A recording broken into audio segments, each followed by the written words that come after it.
এক যুগ আগে প্রযোজনা প্রতিষ্ঠান জাজ মাল্টিমিডিয়ার হাত ধরে যাত্রা শুরু হয়েছিল আলোচিত অভিনেত্রী মাহিয়া মাহির। তারপর একে একে তাদের বেশ কয়েকটি ছবিতে অভিনয় করেন এই অভিনেত্রী। তার নামের পাশে এসে যায় অগ্নিকন্যা, কারণ জাজের অগ্নি সিনেমা দিয়ে নিজেকে নতুন করে চিনিয়েছিলেন তিনি।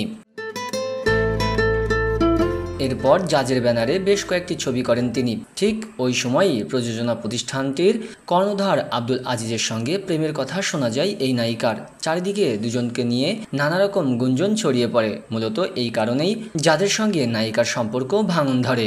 জাজ ছাড়ার না আগে কিনে দিয়েছিলাম। আচ্ছা, জাজের ঘর ছেড়ে বেরিয়ে যান মাহি। এরপর দীর্ঘদিন মাহি ও আজিজকে এক মঞ্চে দেখা যায়নি। কিছুদিন আগে এক সাক্ষাৎকারে আব্দুল আজিজ জানান, সিনেমার জগতে মাহিকে নিয়ে আসার পরে তাকে 2টি গাড়ি ও একটি ফ্ল্যাটও কিনে দিয়েছিলেন তিনি। সে যখন জাজের সঙ্গে ছিল তখনই এই উপহার দেওয়া হয়েছিল। বিষয়টি নিয়ে এবার মুখ খুলেছেন মাহি। আজিজের উপহার প্রসঙ্গে অভিনেত্রী বলছেন, 4টা ছিল, কেন কমিয়ে বলল।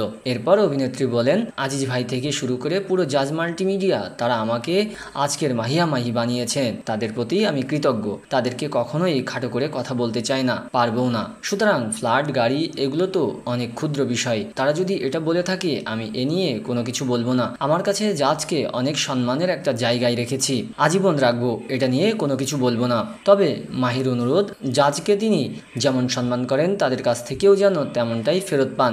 অভিনেত্রী বলেন, আমি যেহেতু আপনাদেরকে সম্মান করি, তো সেই সম্মানটা আমিও চাইবো যে আপনারাও আমাকে সবসময় দিয়ে আসবেন। আমি তাদেরকে অনুরোধ করেছি। আমার মনে হয় সামনে এ ধরনের কোনো কিছু আর শোনা যাবে না। অনেক নায়িকা বেশ খোলামেলা পোশাকে আসছে। প্রসঙ্গত 2015 সালে সংবাদ সম্মেলন করে জাজ মাল্টিমিডিয়া থেকে বহিষ্কার করা হয়েছিল মাহিকে। তারপর দীর্ঘ সময় জাজের সঙ্গে কোনো কাজ করতে দেখা যায়নি এই নায়িকাকে। মাহির ক্যারিয়ারের অন্যতম সফল সিনেমা অগ্নি ও অগ্নি 2, দুটি সিনেমাই নারী কেন্দ্রিক। দর্শকদের কাছে সিনেমা দুটি ব্যাপক গ্রহণযোগ্যতা পেয়েছিল।